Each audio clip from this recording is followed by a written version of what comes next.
to, we're going to be learning how to build a sales pipeline. So 1 second while I share my screen very quickly.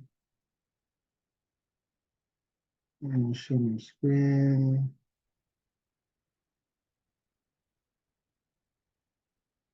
Right. Okay. Right. So once again, welcome to everyone on the session. Okay. This is going to be a very, very interactive session. Right. And it's basically about, helping us pick up the skills that we need as a data engineer to build an automated sales data pipeline. We're going to be using the Google Cloud platform, right, in this session. Okay. So there's a lot of platforms out there, Microsoft Azure, we have AWS, but we are going to be using the Google Cloud platform in today's session.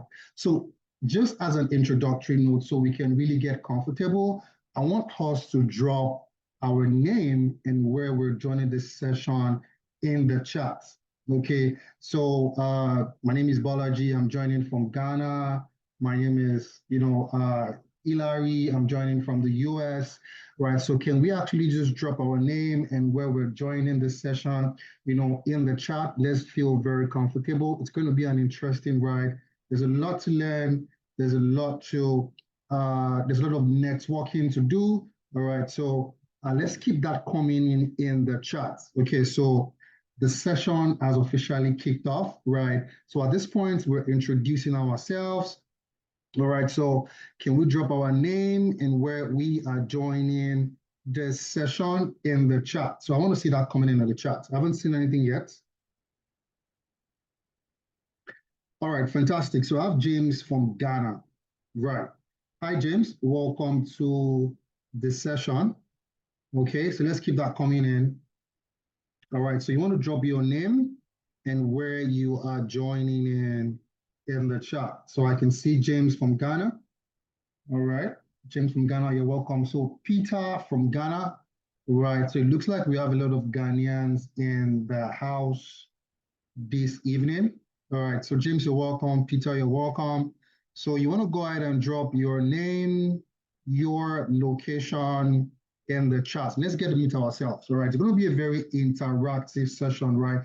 So for those that are just, learning about data engineer, right? This particular tech career path for the first time. So we have Evelyn from South Africa. Hi, Evelyn, you're welcome.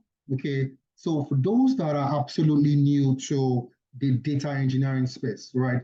You are going to learn how to be able to build a sales data pipeline from the scratch. And you're going to be learning how to use Google Cloud Platform to do that, right? So I can see Chloe joining in from CA, right? I hope that's like California. Right. So for those that have been in the space, so for example, you've been in the data ecosystem, right? There's still something to learn. So probably you are somebody who have been used to AWS or Azure. You're going to learn the fundamentals of being able to use Google Cloud Platform to get started, right? So now, let's jump right in. Okay, let's jump right in so we don't waste much time. So very, very quickly, a very quick one about Tenalytics, right? So the host of this masterclass, right? Tenalytics. So who are we? What do we stand for in the tech space? So we are a leading ed tech firm, right? Focused on providing specialized training in technology skills and delivering comprehensive data consulting services, right? So in short, right, what do we stand for? So we are a firm that exists to bridge that gap between participants that are trying to get into the tech space from the university, from the classroom setting, or participants that are looking to transition into tech from a non-tech role. Okay, so whether you're just fresh out of school or whether you are from, you are currently working in a role that is non-tech related, but you're looking to transition into tech, even though you don't have a tech background, that is why we exist. And since our inception, we have helped over 2,000 people transition from the classroom into their first job in tech all across the UK, the US, Canada, Europe, Africa, and Asia. And how did we achieve this? Right, through a numerous of our course offerings, ranging from data analytics to business analytics, data engineering, data science, financial analytics, HR analytics, agile project management and Scrum Master, cybersecurity, and AI engineering. So if you're looking to transition into tech, right, in any of these roles, you have found yourself the best place to be this evening. And we're going to be walking you through tonight's section, right, is predominantly tilted towards the data engineering side, but I'm also going to explain how we can get into data analytics, data science, pretty much programs in the data space, right? So now a very quick one about me. My name is Mubalaji Faluba. Like I said earlier, I'm a data scientist and MLOps engineer with half a decade experience in data analytics and AI engineering. So my experience spanned data science and MLOps, Simplified UX USA, right? Data analytics, Mois Consulting Canada, and AI engineering, Zara Health Limited Nigeria. So I worked in the health sector, the financial services, and in the edtech sector, right? So with me this evening is a seasoned professional that is going to be walking us through how we can build an automated sales pipeline using the Google Cloud Platform, right? Is a full stack data engineer and is going to be introducing himself in a second. Hi, Sadiq. Good evening.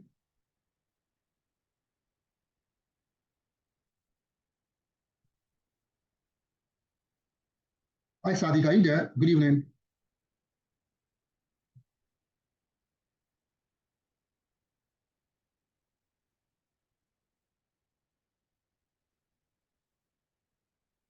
So, Sadiq, I'm not sure we can hear you.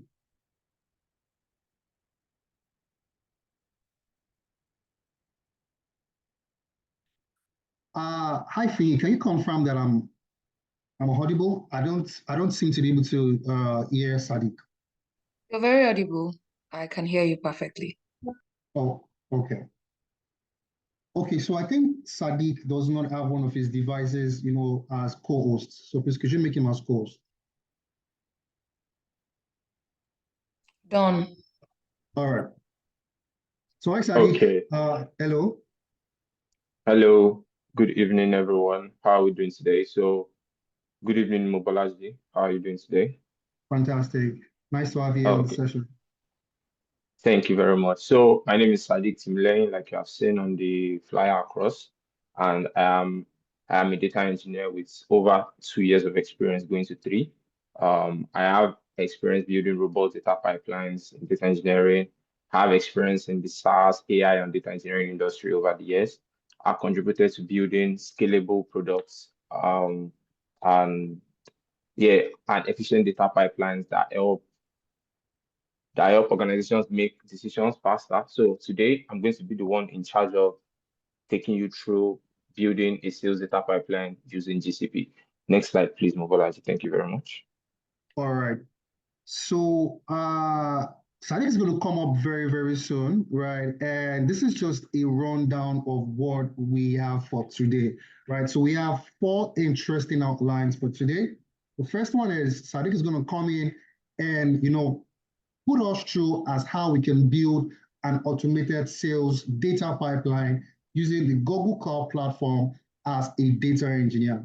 So when Sadiq is done, I'm going to be coming back, to show us how we can get started, how we can get into the data space, into the tech ecosystem, and also show you a couple of success stories of the people that have, registered with us, our alumni that came in and they are now professionals in their roles. They have landed different type of roles in their own space. And finally, for those that wait till the end of the session, we have a special discount for you, only for those that can wait till the end of the session, okay? So I'm going to let Sadiq come up right now and share his screen, and I'll be coming up much later.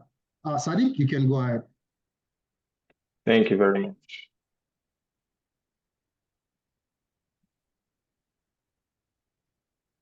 Okay, I can see an eye from the chat.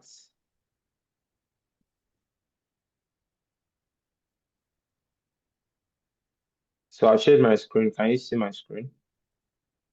Oh, can you see my screen?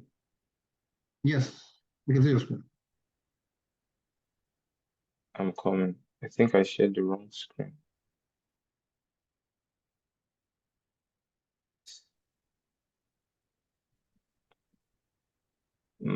Okay, so desktop 2 and share.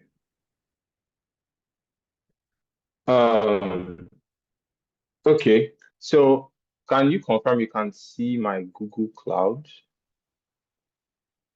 Yes, we can see it. Okay, thank you very much. Okay, I'm going to need you to share the slides for me if possible. I'm having issues sharing it from my end. So I'm going to stop sharing now. Did you get that, Mobolazi? Sure, I can do that. Oh, okay, thank you very much.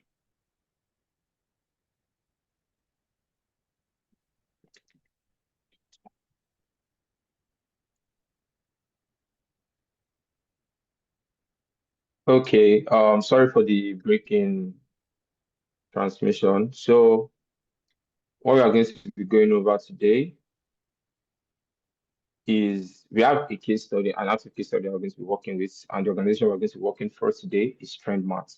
So what does TrendMart do? TrendMart is a growing retail chain operating across multiple cities, specializing in a wide range of products, including electronics, apparel, and home goods. Established with the vision to deliver high quality products at affordable prices. So basically, this company aims to be the leading retail brand known for providing an exceptional shopping experience while leveraging cutting-edge technologies. Now, on to the next slides. Mbalazi, thank you very much.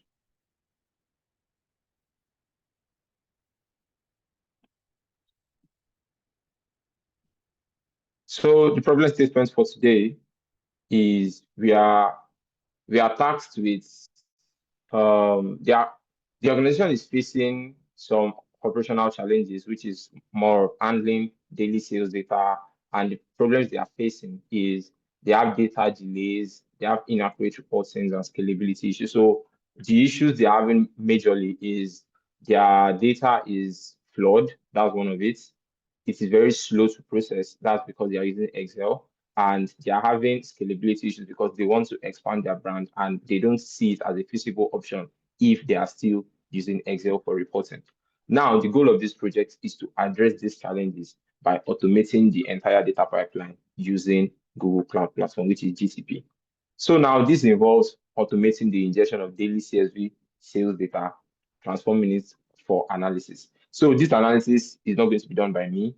As a data engineer, you are not tasked with analysis, right? You are tasked with creating the pipelines, making things work. So we are more like the guys that don't get the praise at the end of the day, do you understand? But we are also the superheroes. So we are the geeks behind the superheroes at the end of the day. So that's what we are. Next slide, please. So the rationale of today's project, like what we are trying to achieve and what this project is going to be like. So we are going to be automating a data ingestion for transaction, process large-scale data efficiently using serverless compute, which is cloud functions. I'm going to take you through each and every of these things, store data in BigQuery for fast querying and analytics, and improve business decisions with real time. So if they have data at every point in time, it's going to help them make good decisions, and the data analysts, data scientists will be able to make predictive models. Next slide, please. Now, the aim of today's project is we want to have a centralized data storage. We want to automate our data ingestion and processing. We want to transform and standardize the data, and we want to enable real-time analytics. So what is going to be happening today is we are going to be moving the data. Oh, sorry. Next slide. Next slide, please. So let's first go over the data description. So I will not bombard you guys too much. So this is the data we are collecting from TrendMart, which is the product ID, the sale date, the sales rep, the region, the sales amounts, the quantity sold, the product category, the unit cost, the unit price, customer type, discount, payment method. sales channel, and region and sales rep. Now, this slide is going to be shared with you guys at the end of the session if you fill the form. So don't forget, you can still have access to this recording also if you fill the form. So next slide, please.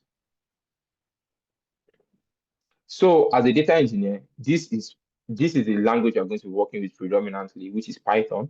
So you are going to be working predominantly with Python and using cloud platforms like Mobolaji mentioned previously, which he said AWS, Microsoft Azure, and also GCP. So in GCP, if you want to create a pipeline that moves data from one point to another, so we are going to be using the cloud function trigger.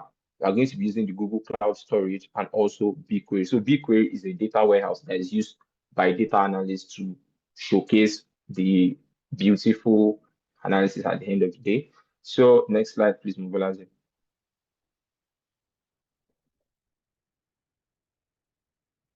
Okay, so this is our project architecture for the day. Our CSV file goes into the cloud storage, which we can also call the Google bucket, and then it goes into. So when data enters the cloud storage, it automatically triggers a cloud function. You don't need to do this manually. So this is the major superhero in this system. You don't need to do this manually. So from the cloud storage, this is triggered and then it is sent into BigQuery. Thank you. Now, Mobolaji, please, you can stop sharing. Thank you very much.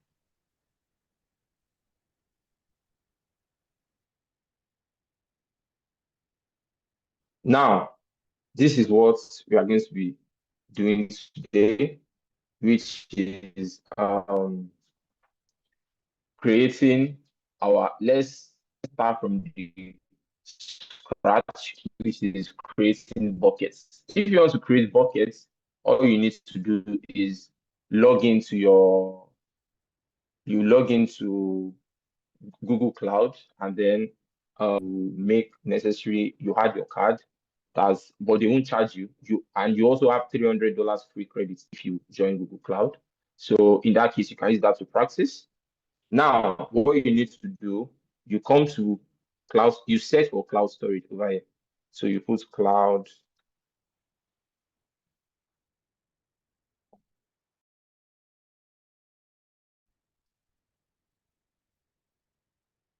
Okay.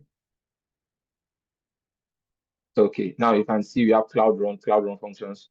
So let's say cloud storage.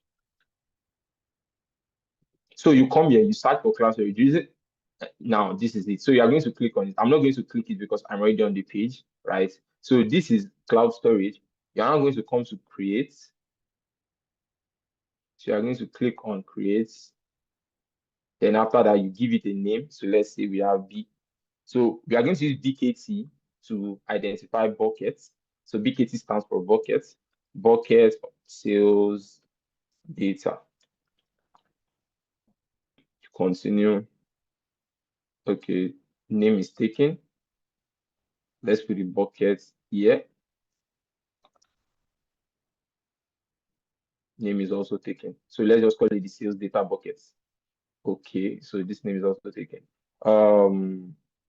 Let's say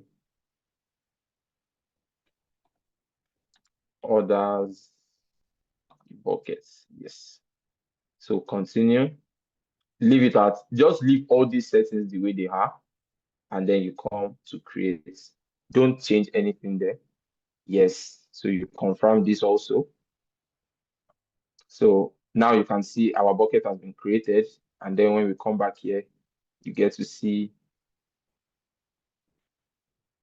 our buckets over here. And if we click here to list out all our buckets, you can see our bucket has been created. Now, the next thing to do after your bucket is created is you come here and you search for BigQuery. So you click on BigQuery.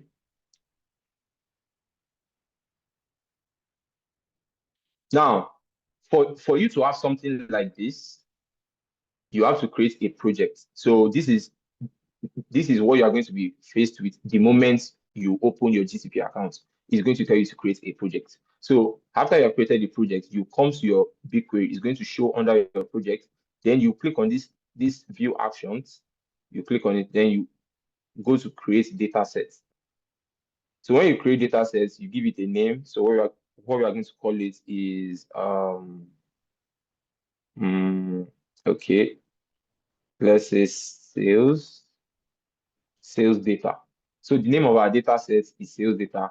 Don't change anything here, and then you go create data sets.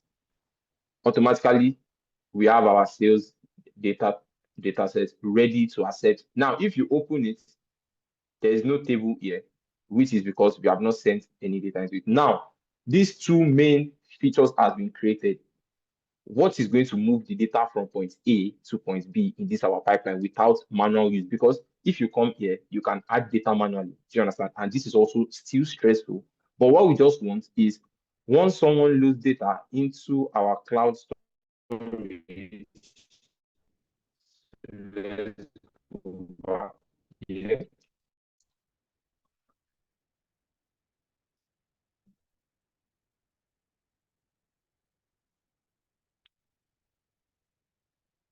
Okay. So what I'm going to do, I'm going to open this in a new tab so we don't keep searching.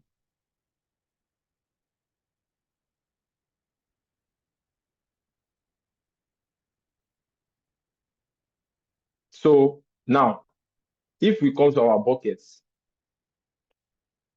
and we have the buckets.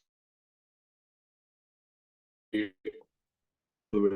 now we will send say CSVs directly into our BigQuery. It has to be converted into a reasonable table that has a schema. Yeah, so when we say schema, these are lingos that we are going to teach you here at analytics. So you are going to understand the nooks and crannies of all these words that I'm using.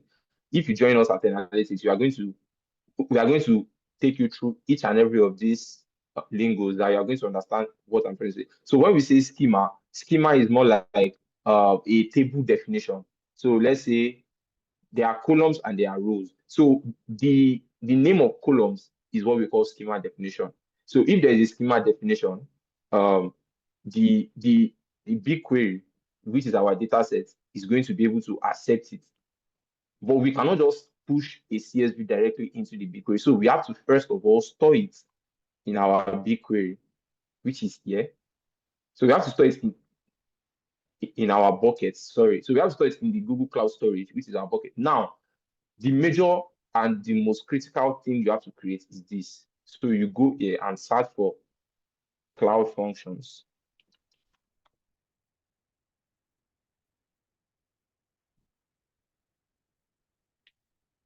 Okay, let's wait a bit for that to load. So cloud functions.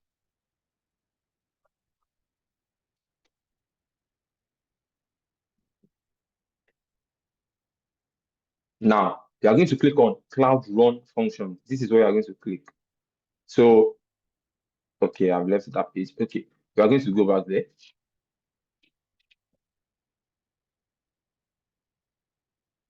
So now, this page, right? This function that's into but the moment of sending it, it is sending a data that has been converted into a usable schema. Do you understand? So now let's put this to you. So let's call our project GCS to BQ. So GCS stands for Google Cloud Storage and BQ stands for BigQuery. I'm just using and now another thing you have to change is the runtime. Like I said, the primary language you're going to be using is Python. So let's choose Python 3.12. Then after all this has been done, you see we have nothing to do anymore. But there's one special thing you need to do, which is the trigger. You have to set a trigger that, okay, when this trigger notices something in the bucket, it automatically triggers this cloud run function, which is what we are going to do here. Now you're going to create a cloud storage trigger.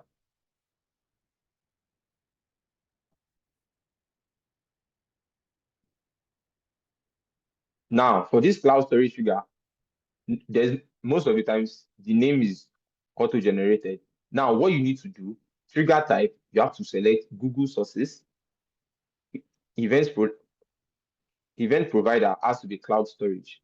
Every time, if you want to get data from your Google Cloud Storage, your event provider has to be cloud storage.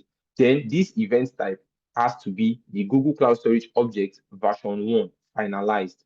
So if a new object is successfully created in the bucket, that is when it is going to be triggered. So now we are going to use that.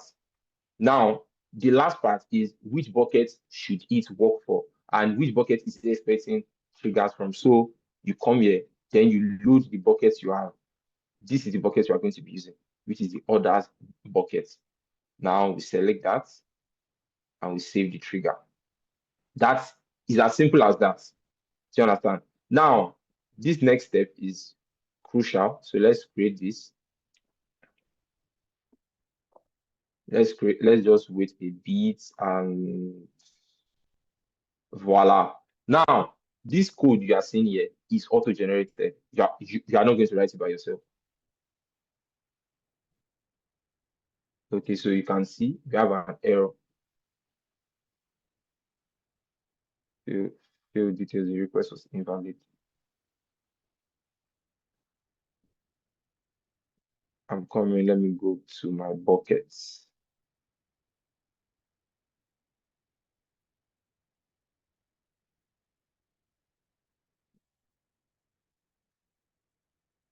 So let's just confirm that.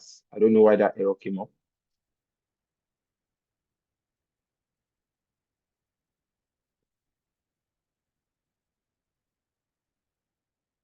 Because I set it to multi-region.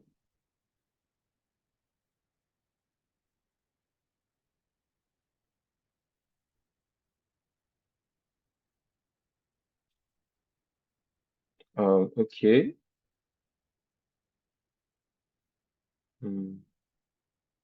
Yeah, this is meant to work. I don't know why it is giving us this issue. So let's come here.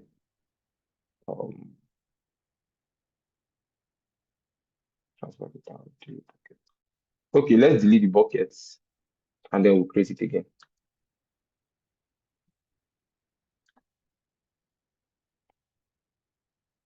So we are going to delete the buckets and create it all over again. So create. I'm just going to run through this because I've gone through this previously. So others buckets, continue.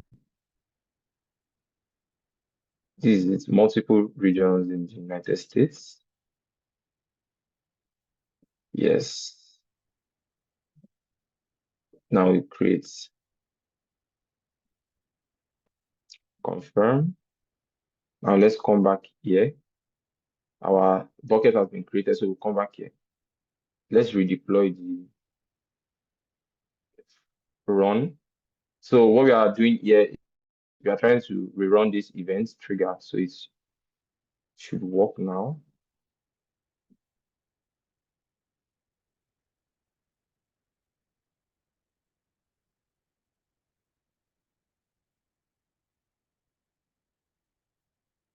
Okay, so like I was saying, this Python code over here is automatically created, right? It is going to be automatically created when you create a cloud function. It does nothing spectacular. It just gives you like an heads up that okay, the data you have is going to print out the event ID, the event type, the bucket name, the file name, the meta generation, the time it was created, and time it was updated. So now you can see everything is, this cloud function has been deployed successfully. Now, the major thing we have to do is there is a function to move data from Google Cloud Storage to BigQuery. That is, so it's going to be inserted here. Just give me a moment. Let me get that.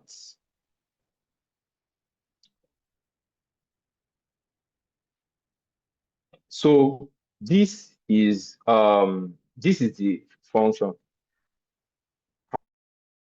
too in depth. Do you understand? So if you join analytics, we are going to teach you how to go about creating this function, understanding how the function works, how it came about, what it is used for, and how to use each and every of the variables that is here. So now there are things we have to change, right? Now we come to our BigQuery. We'll come to BigQuery. Then we'll look, okay, the name of our data set is sales data.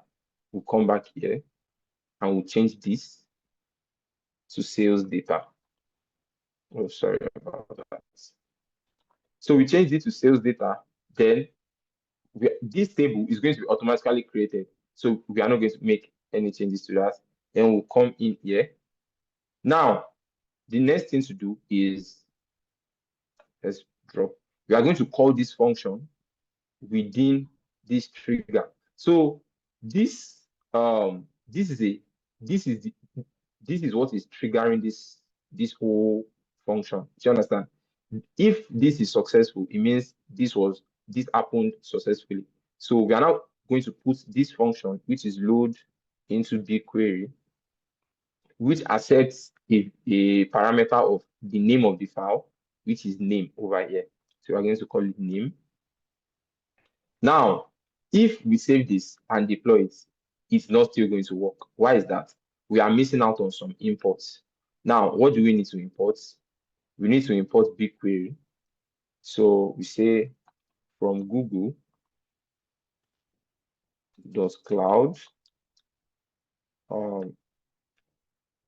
import BigQuery.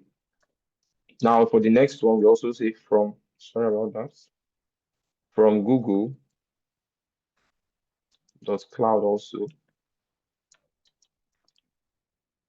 and .BigQuery imports load job config. So if you join us at analytics, you are going to understand all this gibberish that, like, it might look like gibberish to you, but they have what they are doing and they must be there. So you can see we have load job config here, and now you see that we have to import it. If I did not import it, it is not going to work, right? So this is everything we're going to cover if you join us at Analytics Data Engineering. I am also a facilitator there, so you are going to have a wonderful time. Now, the next thing we have to do is there is something called requirement.txt in Python. What this does is it helps you, like, it gathers all the libraries you need into a file. Then if you are going to run your code on another laptop, or let's say on another machine entirely, you just need to run this requirements file, and automatically automatically everything that works on your own personal PC is going to work on person B's PC. Do you understand? So now we need to have Google Cloud here. Google Cloud BigQuery. So this and these are the two requirements we have. One other one is missing here, if I'm not mistaken. Okay, you can see we use time. So time is a library. What this does is, so we're just doing an import time. So what this does is, once this job is complete, it is going to sleep. So what this sleep means is just rest for 6 seconds before you tell us it is successful. So that in case there are multiple CSVs going at the same time, everything is not just going to be sent at the same exact time. So now we do a save and redeploy. And with this, everything is. So let me just increase my fonts there. So you can see this recording is going to be shared. So if you want to go over this on your own as your personal time, you can just go over this. This is going to be created automatically. And this is what you need majorly for this to work out. So this is going to load it into the BigQuery if if a CSV file is ingested into our bucket. So let's just leave here and go to our buckets first. So you can see there is no data in our buckets currently. The only thing we have here is a created bucket. Nothing is existing in our buckets currently. And why is that? And that's because we have not uploaded any data. So let's confirm if this is complete. Okay, so once it is green, you can see service is healthy and serving traffic. Now, what are we going to do? We are going to come here and upload a file. So when we say upload files,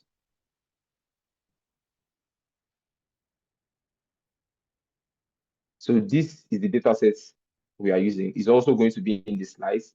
When you fill the form, you are going to get the link that you use to download the data sets. So open, upload started. It has started uploading. In this, we just have to wait a little bit. Now you can see one file successfully uploaded, sales data.csv. Now we come here, we click on logs. So when we say logs, this is like things that this when we say logs, this is like, oh, what has this been up to? What is this been doing? Do you understand? So what has it been doing? That is what logs mean. You use logs to check the health. So if there are failures within your run function, this is where you pick it up. Do you understand? So without this, you might not just get. You can see we had an error, which was that one that we had the previous time, but we were able to fix. So let's refresh this and see if we have our data loaded into BigQuery.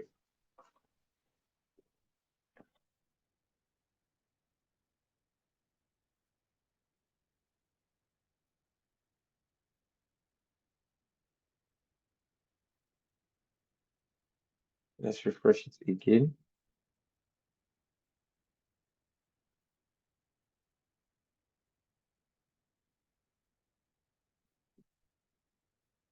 No newer entries found. Why is that?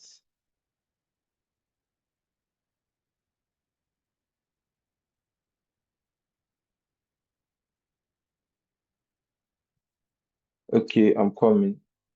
Let's check the metrics on this.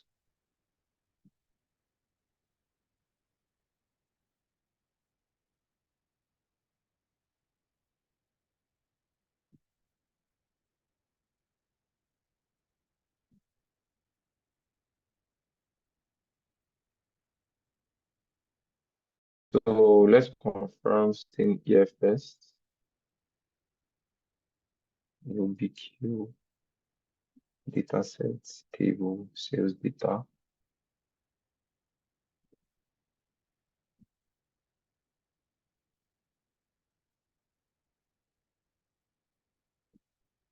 This should work.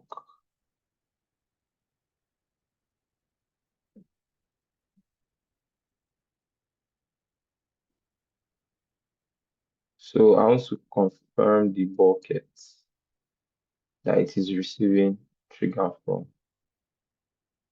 Since I can't see that here. Oh no. Okay, so what we are going to do is we are going to be deleting this trigger and then creating another one. We're going to delete this current trigger.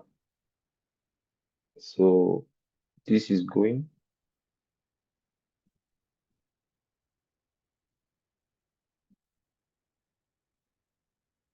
So we're going to create it all over again.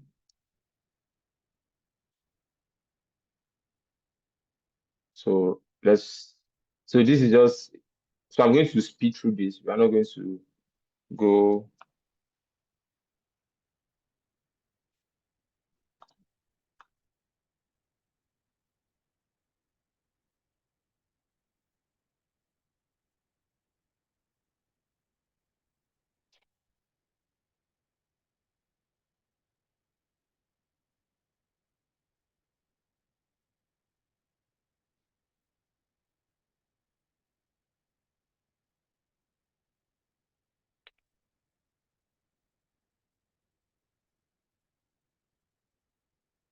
Just wait. Now it has successfully deployed.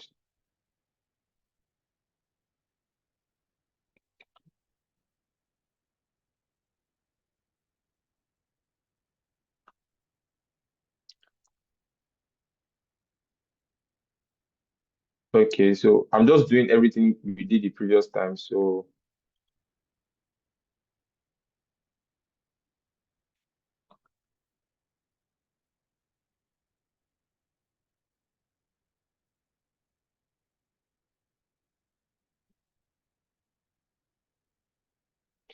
from Google Cloud, import BigQuery. Now from Google again,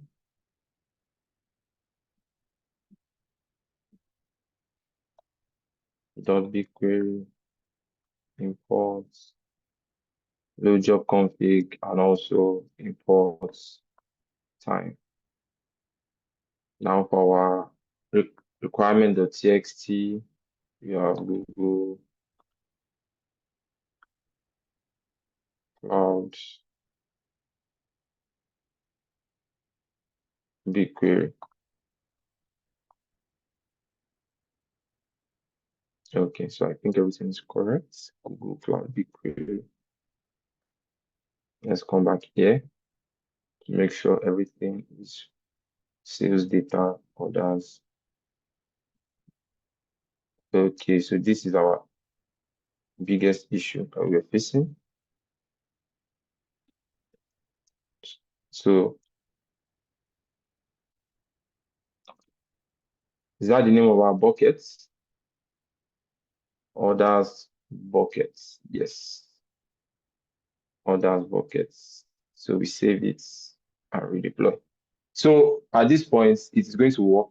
It's not going to give us an error anymore. So let's delete this file.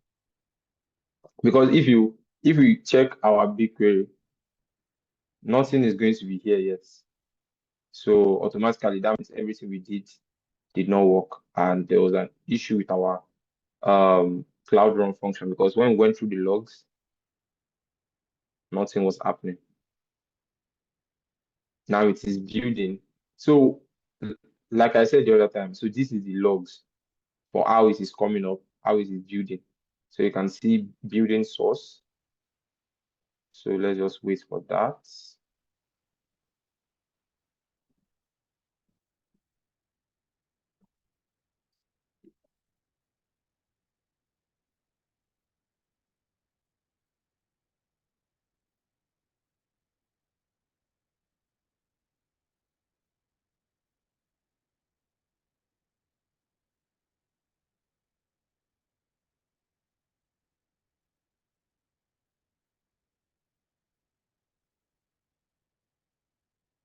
Don't know why it's taking so long.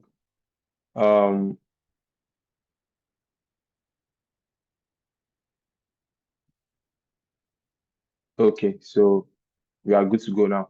So we should be able to upload files. This is the data set we need.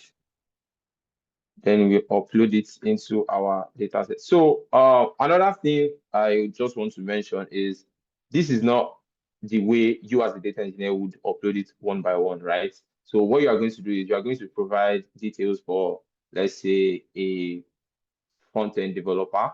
So what they are going to do is they are going to create a front end that you are going to give them access to. That okay, so once let's say once this cashier is done with his or her boot for the day, you send in the data into the website, and then this data is being uploaded directly into the bucket. At the end of the day, the data we're expecting is a CSV file, so it is being uploaded into the bucket. Then after it is uploaded into the bucket, it is directly triggered to load into BigQuery. And if there is any existing analysis, you just need to refresh it, and all the data would become more aligned here. So let's look at the logs. Now you can see this is a successful event. You can see it over here. This is 8:44 West African time. And if you check it, that's the time. So it ran successfully. This is the sales data that we sent. This, it was created here, updated now, and then 1,000 rows loaded into orders. Now, what are we going to do? Let's go and confirm it within our BigQuery. So let's refresh this. So we are going to confirm if this table was created successfully and loaded, and the data was loaded into our database successfully also. So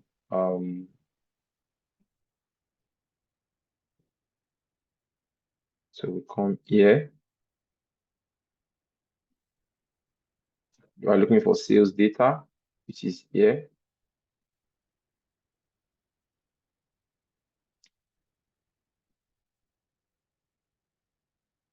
So this should give us now you can see it. So if we come here, let's go back to our source code. If you come here, you are going to see we had a table. We had a table called order. So what it's going to do is it's going to automatically create this table if it was not existing. But if it is an existing table, it is just going to append to that table. So we come back to our BigQuery, and now let's query this order table to see if there's any data within it. So we are going to do is select all. All these SQL queries, what we are going to teach you here at Analytics if you join the data engineering team, data engineering cohort. So now what we are going to do is we are going to select all from this table with a limit of just 10. We need just 10 rows to confirm our data.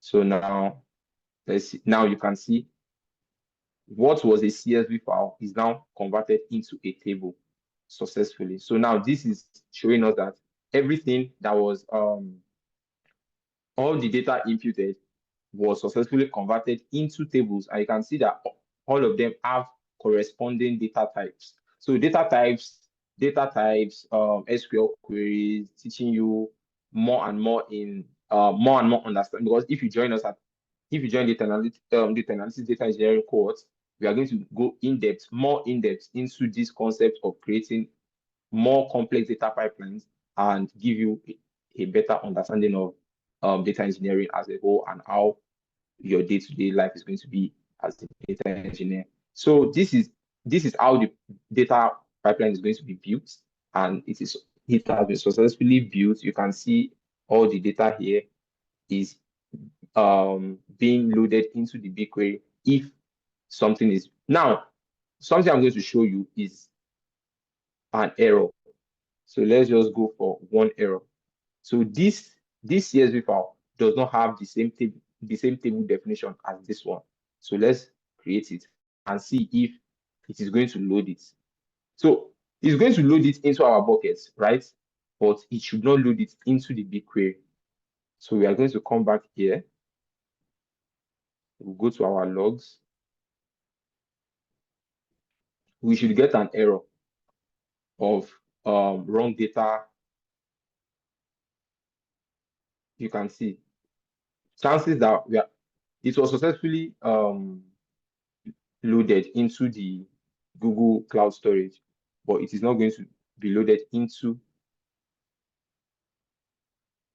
You can see it. We have an error. It is telling you that you can see it. The error is just going to, because what it's going to try to do is going to retry this CSV file. It's going to give it seems like 3 retries. It's going to give it 3 retries. So in this case, it does not match our table definition here. So if these people are sending in wrong data, automatically we are not going to face this data is not, because at the first place it is not going to be loaded into our others table. And now that's going to be all from me, and Mobolaji is going to take it up from there. Thank you very much, everyone. I hope you enjoyed this session.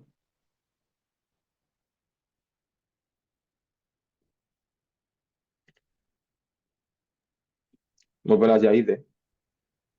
Yes, I am here. Thank you very much, Sadiq. That was quite an insightful session. I mean, I learned a lot. I was able to get a refresher on how all of these pipelines are being built. So thank you very much, Sadiq. Right. Thank you for sharing all of that, knowledge. So now I know the question on everyone's mind right now is going to be, so Mobolaji, what next for me? So now you've shown me how a data pipeline can be built, right? This is what a data engineer does, right? So what next? How can I get started?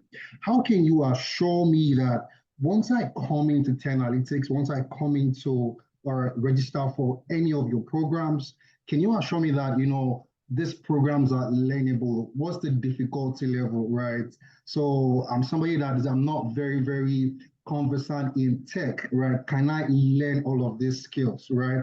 And then you're also asking that, oh, I don't have a tech background. I did not study computer science or computer engineering in school. Can I learn? Can I pick up this skill? Right. You're also going to be having this question as to what's the market propensity like. So, can you assure me, Mobalaji, that if I come in for this program, right, can I land a role, right? What is the market propensity like? So are there jobs for data engineers or, data analysts or, all those programs that you are trying to sell to us, right? What is the market propensity like? So I'm here to, give a very, very quick answer to all of those questions, right, very quickly, and then, clear your doubts, give you clarity as to, making the most fundamental decision you want to make in 2025, which is transitioning into tech,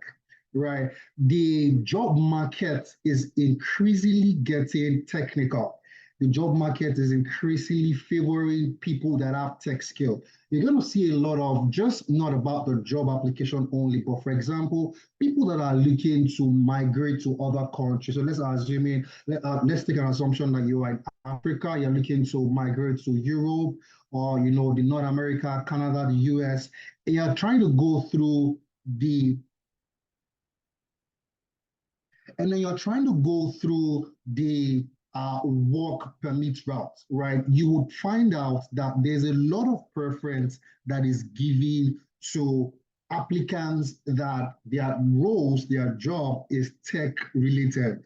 Okay, so tech related roles, they have a lot of preference, right? So it's very, very important to be able to make that decision to transition into that tech space. That's just pretty much where the world is going. And at Analytics, we have decided to lower that barrier, that entry barrier into tech, right? And how did we do this? Now, all of the tech career paths that we offer here at Analytics, we've gone ahead to do our homework. Okay, and what is this? Now we make sure that we scraped all of the top job boards out there. Where I'm talking about LinkedIn, Indeed, Glassdoor, Total Jobs, Google Jobs, all of the major top job boards, right? We scraped all of them, and then we picked all the jobs, right, that are literally the top jobs that recruiters are actually looking for, right? And then we filtered all of these jobs through three major lenses, right? And what are these lenses? Ease of learning, number one. So we make sure that whatsoever tech career program that we are trying to train, our participants in here at Analytics, they are tech career paths that are easy to learn. So we have very fantastic instructors and facilitators that are going to walk you through all of these concepts from the beginners level to the master level. So it's a very beginner's approach to learning. Number two is ease of transitioning. So what does that mean? What that means is you do not necessarily need a computer science degree background. You don't necessarily have to currently be in a technical role. All you need is a passion. All you need is a will to transition into tech and to want to change your life, right? And then we will do the rest for you, right? We will figure out the best tech career paths out of all our 8 programs and then get you started in or on your journey, rather. Then the final lens is a high rewarding salary, which I feel like, a lot of here, this is what we want, right? We want a job that has a high and rewarding salary. Okay, so that is to put your mind to rest. That once you come in for any of our programs, this is what you are going to benefit from. Okay, so now, before I go on, the slides for this session, okay, and the recordings, the entire recording, including what, Sadiq's session, how we walked us through all of those data pipeline creation, right? They are going to be made available at the end of the session. But you have to fill in the attendance form that is passed in the chat. So there's an attendance form that is being passed in the chat. You can get the slides to this session, you get the resources, you will also get the links to the data set so that you can try all of this and then you can begin to add this to your portfolio. Okay, we're going to walk you through the importance of portfolio and all of this when you come into the program, right? So like I was saying, the job market is, absolutely shifting towards, the tech side of things. So you want to be able to switch it into the tech space and, get started really quick. So now, the next question is going to be now, Mobalaji, how can I get started? How can I get started in tech? What do I need to do, right? So you have told me that I don't have to have a tech background. I don't have to have studied computer science in school, right? What are the process that I have to follow, right? So now the first approach I like to always go with this is to like let people understand that the job market has moved from a certificate-based system to a skill-based system, right? And what do I mean by that? Earlier this year, the richest man in the world, Elon Musk, right, put up a tweet on his X account, and he was like, if you're a hardcore software engineer and want to build the everything app, please join us by sending us your best work to code@x.com. We do not care where you went to school or even whether you went to school or what big name company you worked at. Just show us your code. Okay. Now, when Elon Musk, this code obviously ranked, more than as of January, this code, this tweet was engaging close to about 20 million views. Right now, it's even more. The job market has absolutely shifted. Right. So what does that mean? Hiring managers are not looking for participants or leads that have a certificate to show forth as to validating what they can do or what they are what they're actually saying they can do. Right. The skill is what everybody is looking for. And so how does that translate to helping you? Right. It translates as to this, right? You don't have to have all of those masters, BS in computer science. Why don't you just figure out a structured environment, a community where you can actually learn high in demand skill. And once you have this skill and you have a portfolio full of projects, you can literally sell yourself as the best fit for a particular role, and you will land that particular job role. Okay, so that is what we are here. That is what we are all about here at 10 Analytics. So now, I want to ask us a question, all right? And I'm going to need a reply in the chat. It's a very, very simple question, okay? It's just to literally help you drive down this point, so that you understand, how easy it is to get into tech right now and how important, right? And how important it is, right, to getting into the tech space right now. So let's assume that you are going on a trip, okay? And suddenly in the morning, you woke up and then, you have your bags packed and everything, and you were about to start your car and you discovered that your car is faulty. So your car is not going to start, but you have two options, right? There is a mechanic, right, that says that he has a first class, is a first class graduate from Harvard University. He has a certificate to show for it, okay? But then it does not have a workshop. You cannot see the jobs, the cars that he has, worked on, okay? So there's no track record of the things that he has done, but he has a certificate to show that he's a first class graduate of mechanical engineering from Harvard University. But on the other hand, you have this, roadside mechanic, roadside in quotes, right? But he's experienced. He can show you a couple of cars that he has worked on. He's worked on BMW, Benz, Aston Martin, although it does not have a degree. Okay, it doesn't have this fancy degree like the Harvard guy. So now this is you. You are in a dilemma. You need to make your trip, but you need to fix your car as soon as possible. So now the question is this: if you'll be going for the Harvard engineer to fix your car, I want you to drop a this in the chat. But if you'll be going for the experienced roadside mechanic, I want you to drop a that in the chat. So let's go. So I want you to, engage me right now. So if you are the person in this scenario and you want to fix your car, who are you going to be going for? The Harvard engineer, right, with no experience to show for it, right? Or the roadside mechanic who has a lot of cars to show for it. So this for the Harvard engineer, that's for the experienced mechanic. So who are we going for? I want us to, engage me in the chat. So I can see Victoria saying is going for the roadside, right, mechanic. So also Peter is going for the roadside. So Nana go for the experienced mechanic, right? So we can see, right? So Zach Storm also going for that roadside mechanic there. So if as somebody who is, in a hurry, you need a professional, but you are not so concerned as to the paper, the certificates, right? You need to have seen what you have done. Show me what you have done.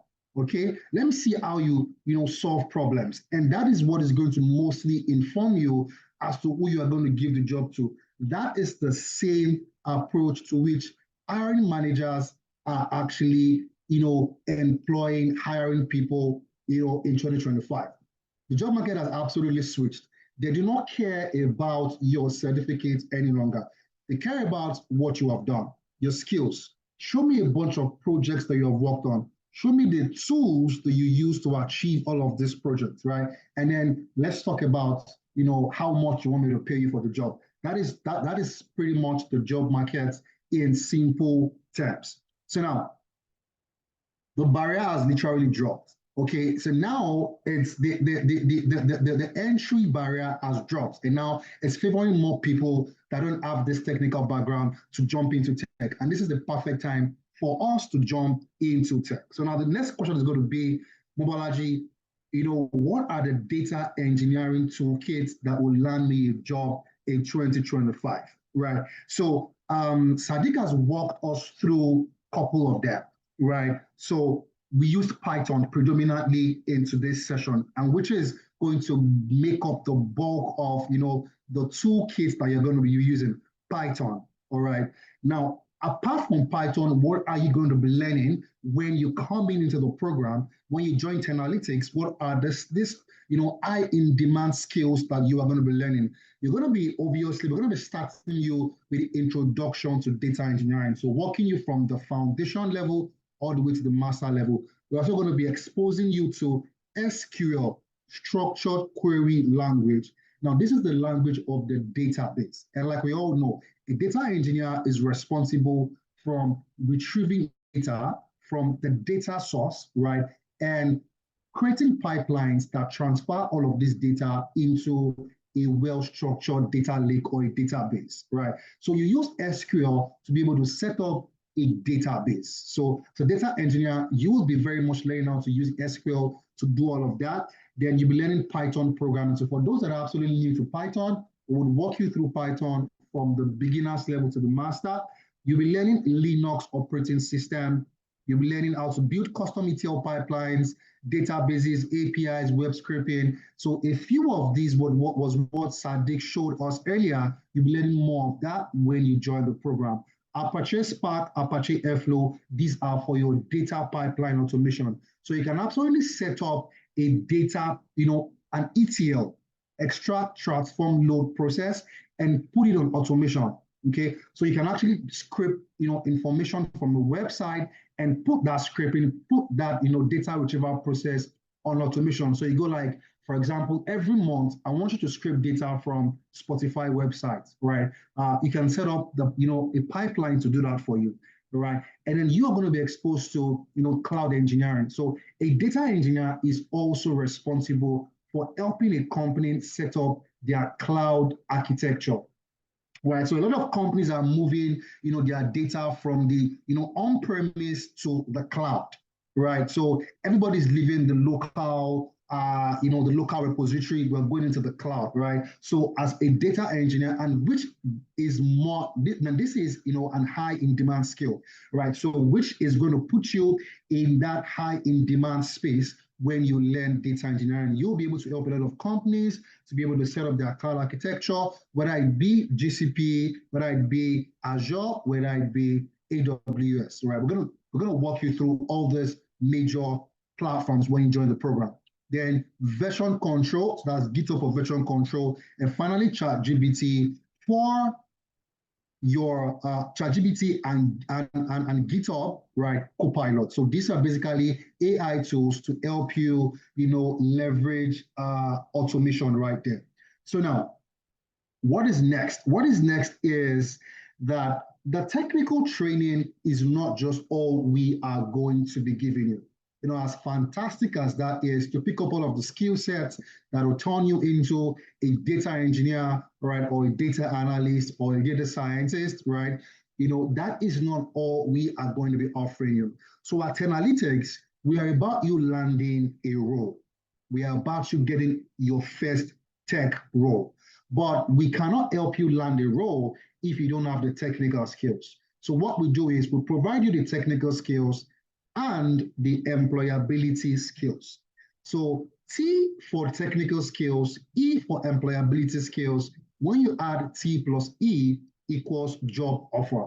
Okay, so your technical skills plus your employability skills equals job offer. Now, why is employability skills important, right? This is because the truth is this. Out there, when you become a data engineer or a data analyst or whichever part you're choosing to choose, the truth is this.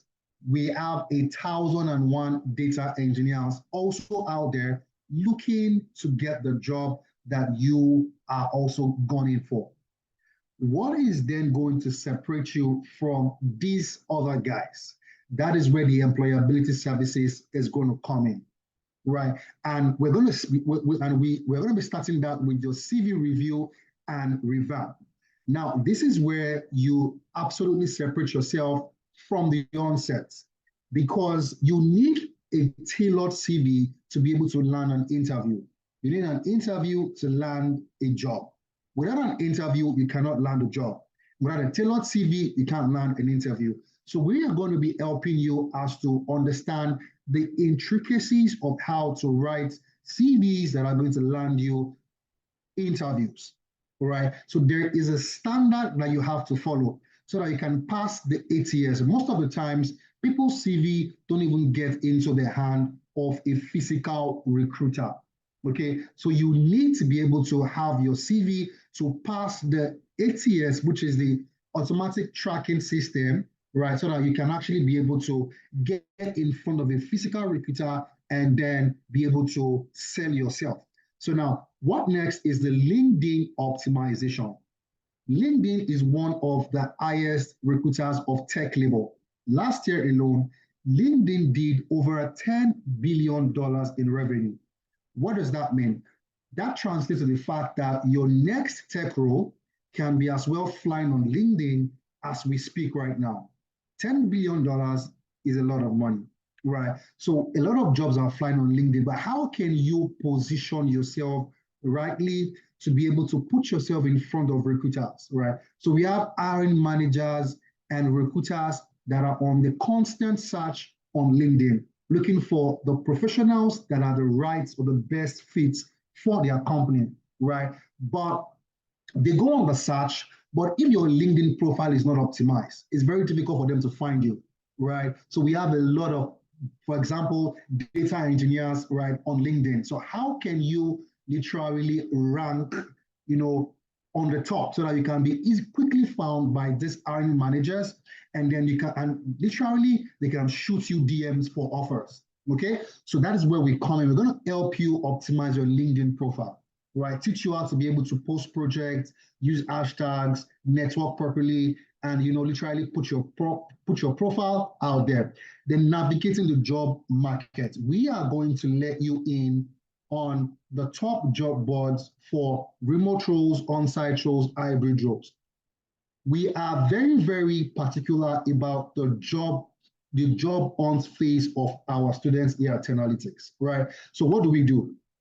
We at Analytics, we have gone ahead to subscribe to some paid job boards, all right?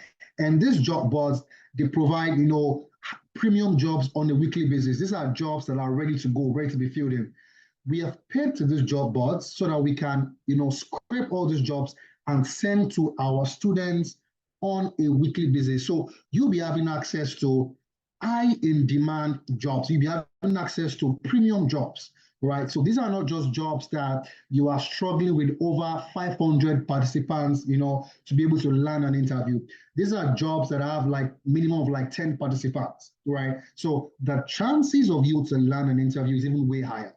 Okay, so you're going to be getting all of these when you join the program.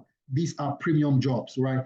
Interview preparations. So you land an interview, we will simulate the exact ambience of that interview for you before you go in for the actual interview to increase your chances of landing that role. So interview prep, job reference letter. You need a job reference letter when you land your role. We would provide that for you on the job support. Now you have even landed the role, and then you are currently on your new job, but you have a little bit of difficulty on some of the projects that you are working on. You can reach out back to us, and we'll have a team of professionals double down to you and help you, give you that soft landing that you need. Because once you join Tenality, it is a lifelong partnership. So you have access to all of these employability services for life. Okay, so you join us 2025, right? Let's assume you finish your program at the end of 2025. 2026, you land a job. 2027, you land a job. You can request for an interview preparation. You can request for a job reference letter whenever you need one. So we have the weekly mentorship sessions and the Upwork optimization, right? So all of these are some of the benefits that you are going to learn when you join us, right? So now, I'm sure that you're going to be like, okay, Mobolaji, can I see some success stories, right? You've said a lot. Can I see some people that have joined the program and have been able to transition and land some roles? So yes, yes, yes. Once you get the slides to this particular session, you can then come here and click on listen to Michael. It's going to take you to YouTube where you can listen, to his story as how he came into the program and landed the role when it was done. So this is Michael landed his first tech role as a sales engineer in a software company in the UK. All right. Now we also have Idris here. Idris got a full-time job with Jaguar Land Rover UK as a data engineer after training with us.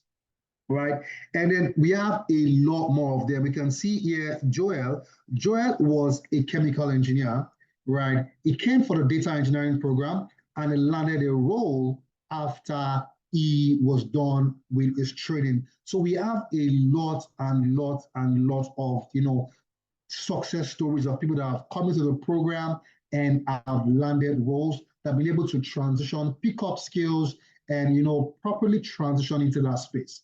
So now, this is where the gift for those that are staying up until this time is going to come in. So if you have waited up until this time, congratulations to you. I have a gift for you, all right? So for your patience, I'm going to be rewarding you with a very, very interesting discount. So now, the next thing should be that Mobolaji now. So now I'm interested in this program. I want to start my tech career path. How does that go? So now, we have a new cohort resuming on the 5th of July. So you can join the community, you can join us at Analytics, right, by starting with us for the 5th of July. Okay, and the program is an entire 8 months program where you're going to be having 6 months of in-class training and 2 months of internship. Right, 6 months in-class training, 2 months of internship with another company, right? So the entire 8 months program originally cost $900, right? And that is what everybody is going to be paying. But for those that are right here with me at this time, still on this session, you are qualified for the early bird discount. And you'll be paying just $750 if you can lock in your spot as soon as possible, right? We have just over 23, now 24 participants left on this call. Now, out of those 24 participants, we will be giving the first 20 people to make payments that, the access to that discount. So now, how do you make payments? Now, the payment structure is very flexible. You can pay in installments. You don't have to pay the whole 750, at a single go. You can pay up to 5 months of installments, where you're paying as low as $150 for the next 5 months. So you're paying $150 each month for the next 5 months. That sums up to $750, right? So I'm going to walk us through how we can make that payment on time, but it is for the first 20 people to make payments. For the first 20 people to make payments. So now, how can we do that? My colleague is going to be sharing a link in the chat right about now. That link is going to bring you to this enrollment center, okay? That link is going to bring you to the enrollment center. All you have to do is scroll all the way down. Just keep scrolling down.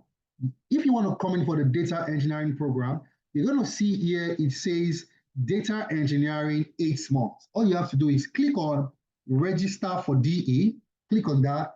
It's going to take you to the enrollment center where you can make payments, all right?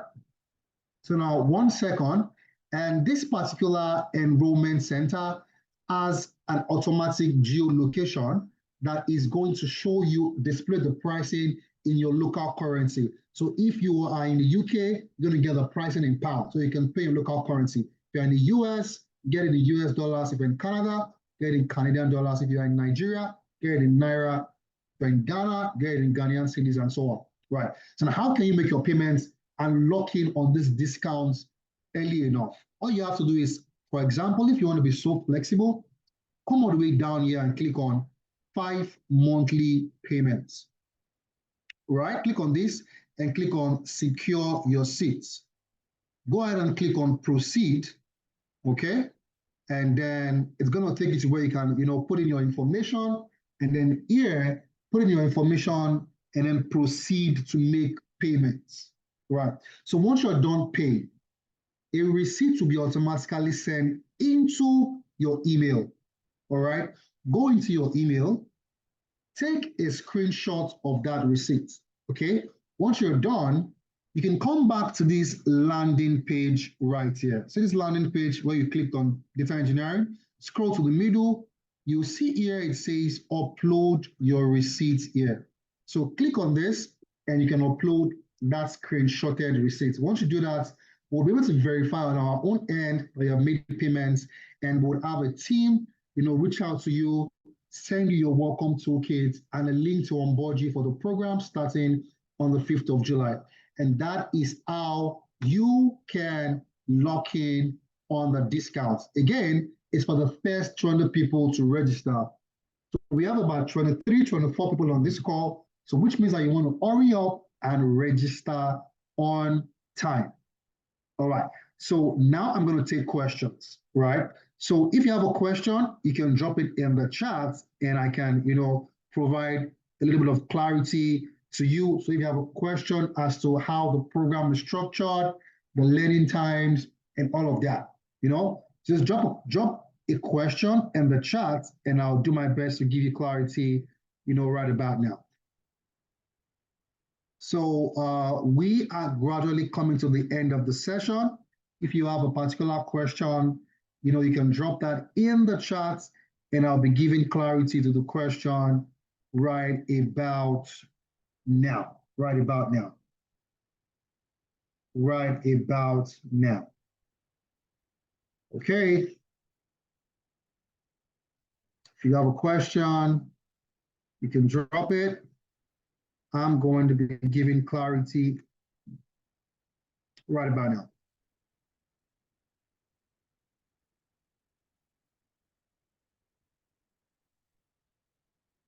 All right, so we have the attendance form in the chat.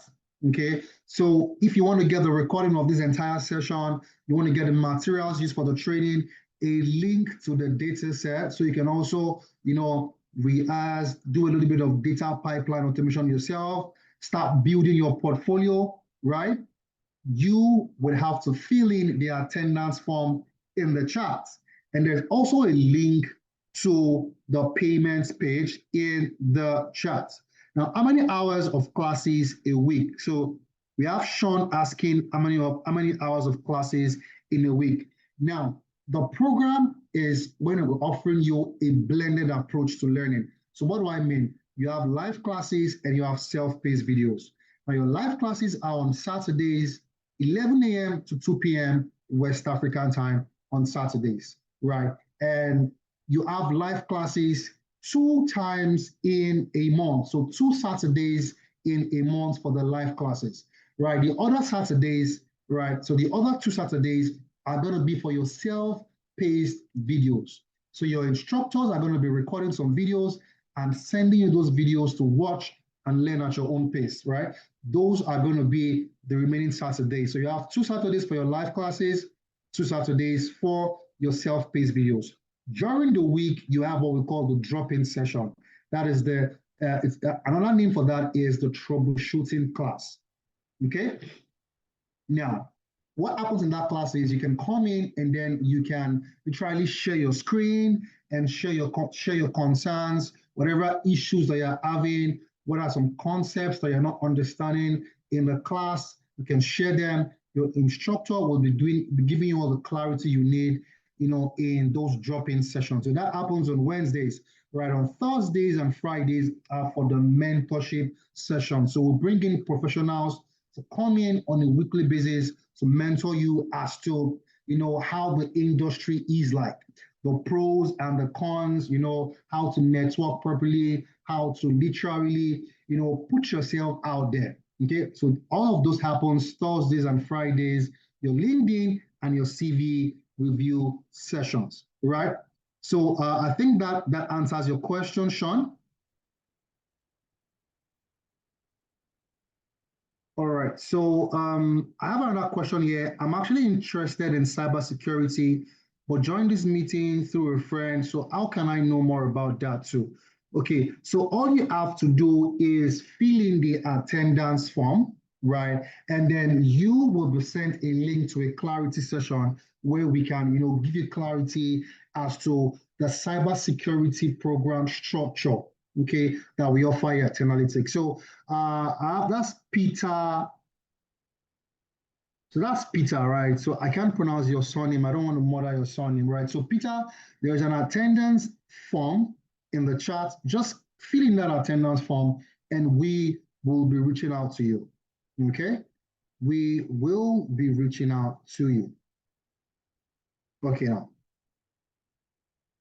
So let's have, and we have another question. Let's see.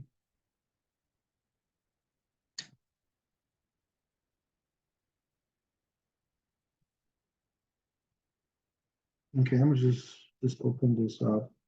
All right. So I have Sean still asking, the tools we're going to use are paid or free. So Sean, the tools you're going to be using are going to be mostly free, right? Why am I saying mostly? They should be absolutely free. But if you're using a MacBook, so if you're using an Apple computer, right? Apple has this closed ecosystem, right? This thing where all of their platforms are very pricey, right? But if you're using a Windows computer, right, all of the tools that you're going to be using are going to be absolutely free for the most part. So that's for Sean. So I have Rejoice Choma. Good evening, sir. I'm interested in data science. Please, I would like to know about the payment package, including the discounts and how many times can someone make payment. So Rejoice, all right, you can come in for a data science program, right? There is a payments link in the chat right now. All you want to do is fill in, or rather click on that payment link. It's going to take you to the enrollment center. Then you're going to see the data science program. So in your own case, you want to go to full stack data scientist. That is what you're going to see. You're going to see full stack data scientist. Click on that, and then you can pay up to 5 times. Okay, so you can pay $150 every month for the next 5 months. All right, so that is the discount. The discount offers you to pay just $750 instead of $900. Now, everyone that is not in on this session up until this particular time, it's a sorry for them. They are going to be paying the $900, right? That's the original payment. But for people that are here on this call, you want to be able to take advantage of the discount, right? It's an early bird discount, right? So that is for you, Rejoice. You can go ahead and click on that enrollment link, and then you select full stack data science. You make your payments, and then you select whichever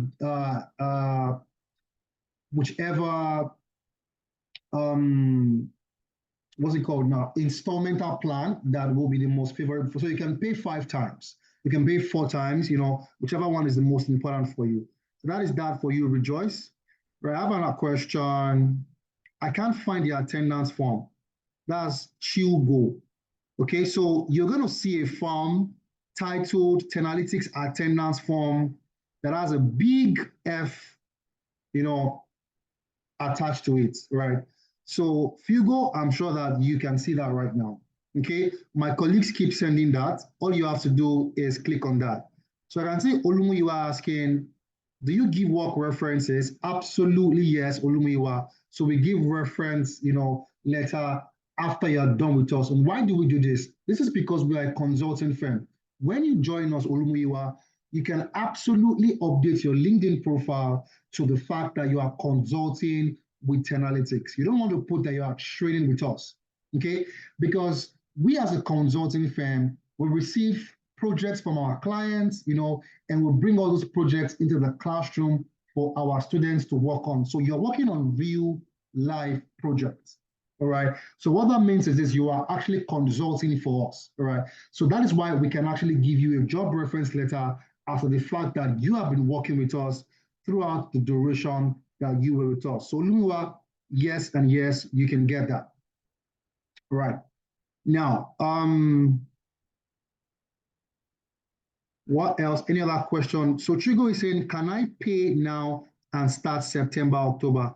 So Trigo, if you want to pay now, you can only defer up to September.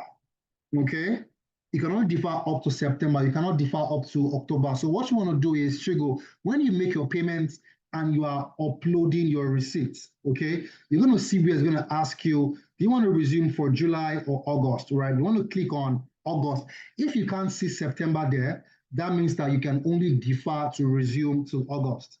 But if you can see September, you can pick September. But I'm not sure you can see October. All right. So you can pay now and start your, instrumental payment. So you're paying every month, okay? But you can only defer up until, I think, August or September, but definitely not October. So Lumiwa is saying, what certificates do you give? So when you are done with us, you are going to have, a master. For example, if you are coming in for the data engineering program, you're going to be getting a Tenalytics Master Data Engineer certificate. If you're coming in for the data science program, you're getting a master full stack data scientist certification. And our firm, right, our company, we're registered in the US with the American Council of Training and Development, ACTD.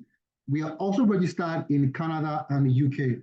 So our certificates literally are very valid, regarding wherever you're looking to land roles, okay? So you'll be getting certificate from us when you're done with the program. So yes, Sean, we offer certifications when you are done with the program, okay? All right then, so any other question before we call this session? We'll bring this session to a close. Any other question?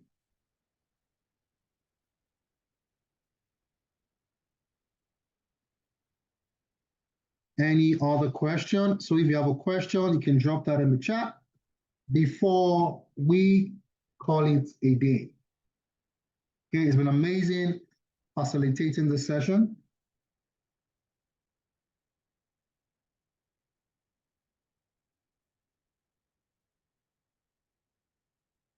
Any other question?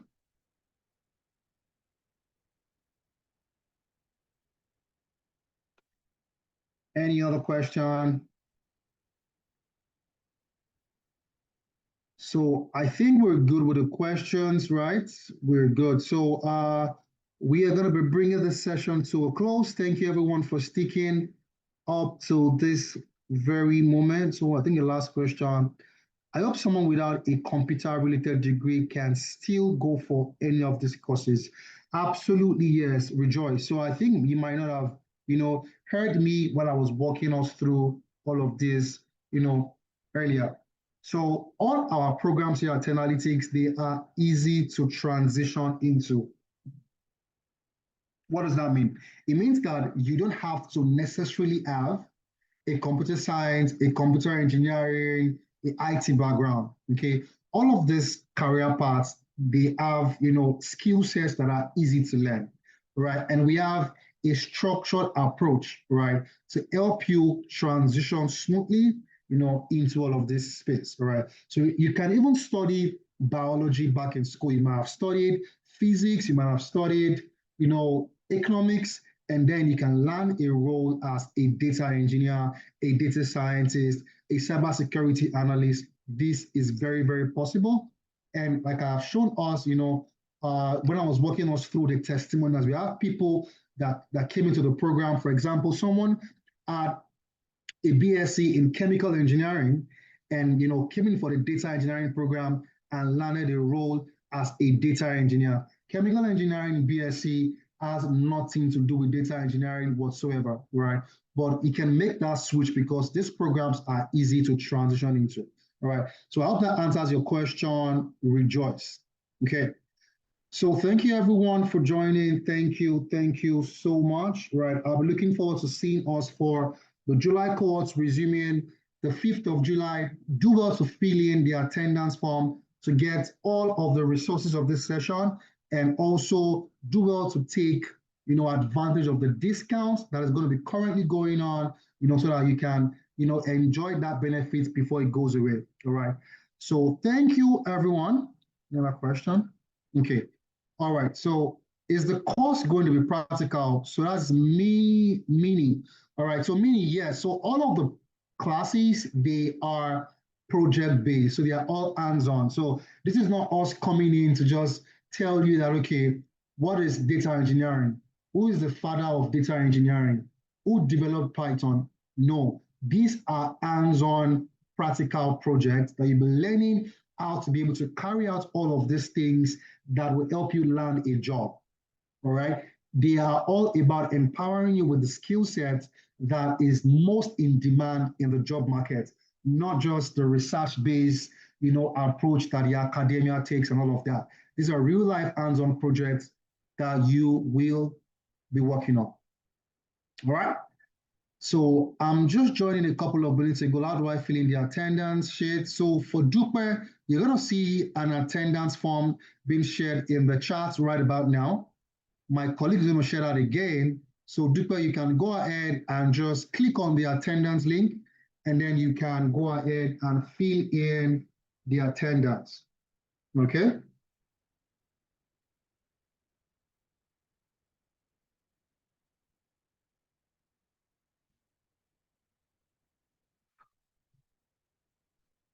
All right, so I'm waiting if there's any other question.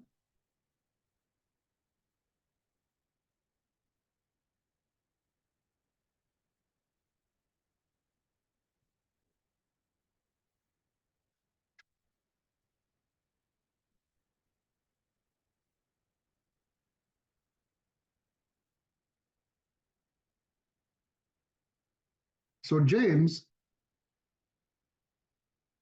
I brought a group of friends without a tech background to watch this session. But during building the pipeline, they got lost because the free session was not step by step and the technical terminologies were too much for them. Yeah, so James, I understand exactly what you were saying, right? So that is because it's going to span us more than 2 hours if we want to be extra detailed. And that is why there is a recording of the entire session. So the data pipeline building side of things and all of the other employability sides, the whole session is recorded. All you have to do is fill in the attendance form or have your friends fill in the attendance form, and they'll be able to get access to the recording and all of the resources used for the presentation. You'll be getting access to the data set that was used, okay? There is a link to that. So all you have to do is just fill in the attendance form and you get access to everything. So that's for James. So any other question? You're welcome, James.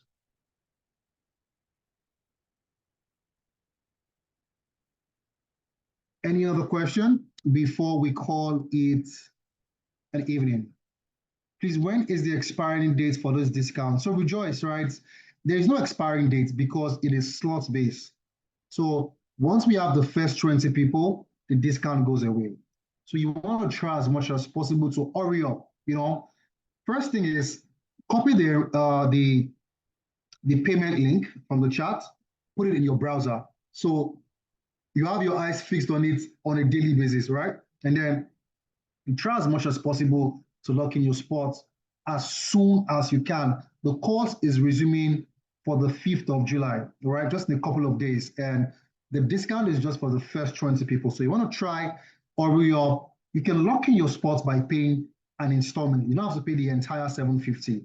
So $150 is enough for you to lock in your spots. Now, this is Chill is the payment in US dollars or Canadian dollars. So that depends on where you're joining from, Hugo. So if you are in Canada and you click on the link, it's going to bring you the pricing in the local currency. That is the Canadian dollars. Right. So if you're in the US, it's going to give you the pricing in the US, right? But the $150 that I'm saying is in the US dollar. So 150 US dollars. So Sean is saying, is there a money back guarantee in case you choose to back out? Yes, so you can actually get a refund if you do not, if you feel like what you are paying for is not what you need, okay? There is a time frame from that, right? But you can get a refund if you feel like this is not what you need, okay? All right, so any other question? The attendance form is still being passed, so we can go ahead and fill in that form.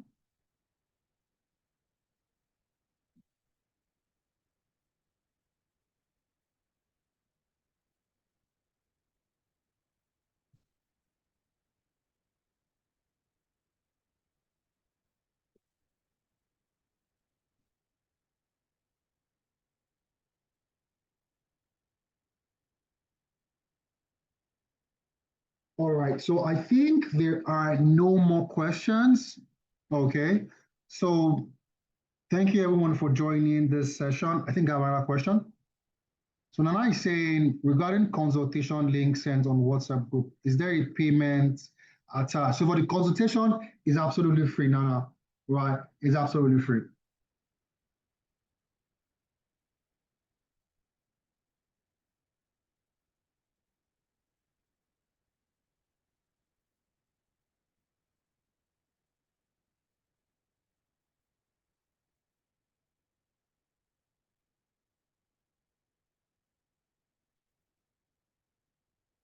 All right, all right, all right. So this is, I think we should be done. All right. So any other question, drop your question on the chat before we round up this session. So you can drop your questions and I can give you that clarity that you need.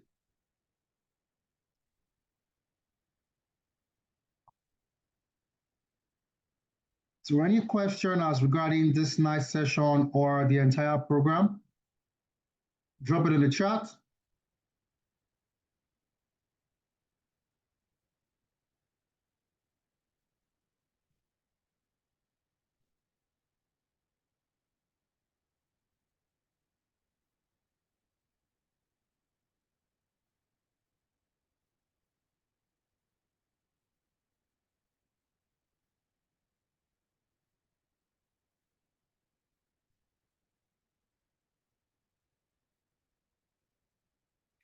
All right, so I think we don't have any more questions. All right, so it's going to be a safe